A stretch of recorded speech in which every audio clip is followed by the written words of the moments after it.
Good morning, welcome to a video about the Apple IIc monitor. Now this little beast came about, I have no idea where it came from actually. But it's got an engraving on it, so if anyone owns it, let me know.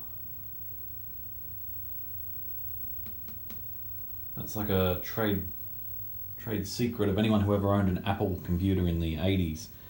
Make sure you engrave your details onto it. Anyway, this monitor had, well, still does have a bit of alignment issues. So let's have a look here. So front on. So we had probably about an inch. That's 2.5 centimeters for the metrically inclined. Up the top here, that just couldn't. The screen wouldn't go to because of the with the adjustments on the back of the screen. So I thought, no, there must be a way. It actually turns out there's these things called centering rings, which seem to center the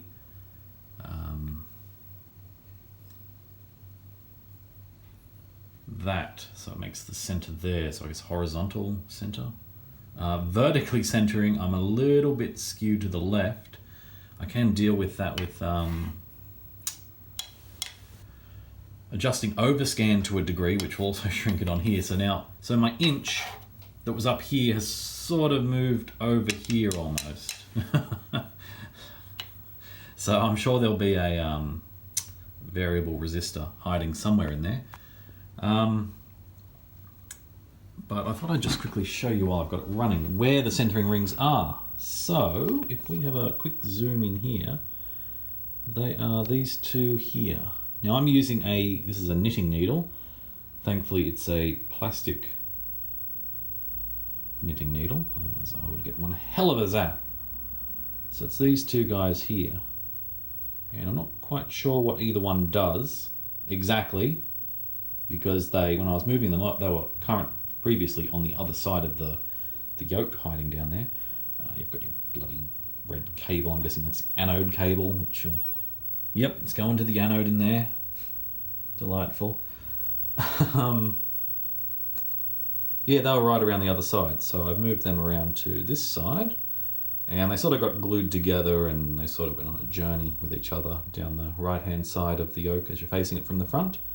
But I've come back to there and it looks like we're about right now.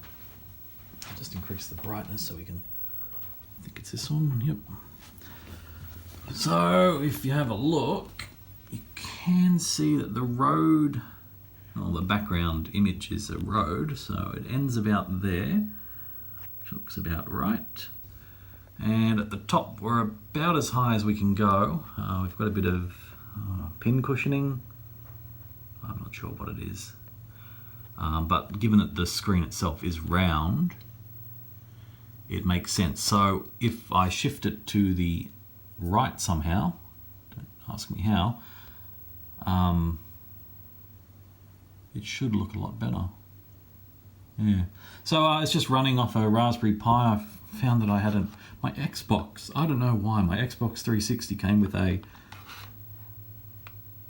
AV cable, AV breakout cable. I was like, what the heck is this off? This is a nice looking cable.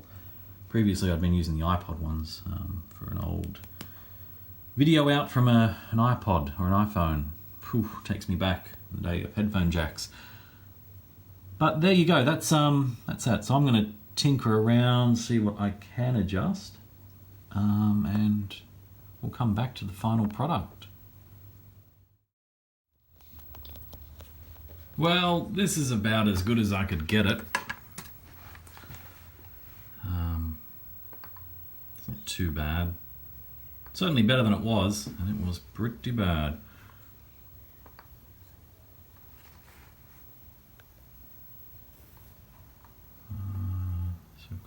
Website here, 2018. How is this screen still working? The manufacture date is late August 1984. Doesn't that just seem bizarre? The fact that it's lasted this long. The good old Pepper the Dog blog.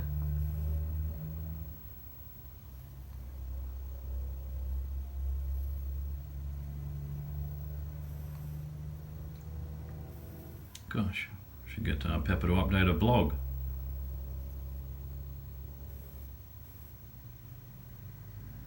Some great photos in here. This is more active than my McRetro.net blog, I reckon. Oh, that's a treat. Good dog.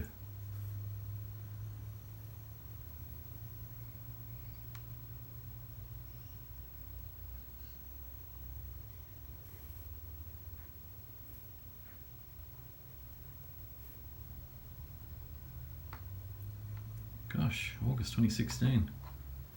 Makes this screen a lot older than this blog. Anyway, thank you for watching. As you can see, I've still got a bit of a gap on the right, but it seems to move the screen in a sort of this direction when you adjust them. So it's either going to be right up in the corner here in this off screen, or it's going to be right down here and crammed in the corner with gaps here and here. It's a difficult, it's quite a dilemma really. Anyway, thank you for watching. Hope you enjoyed. Whatever it is you were enjoying.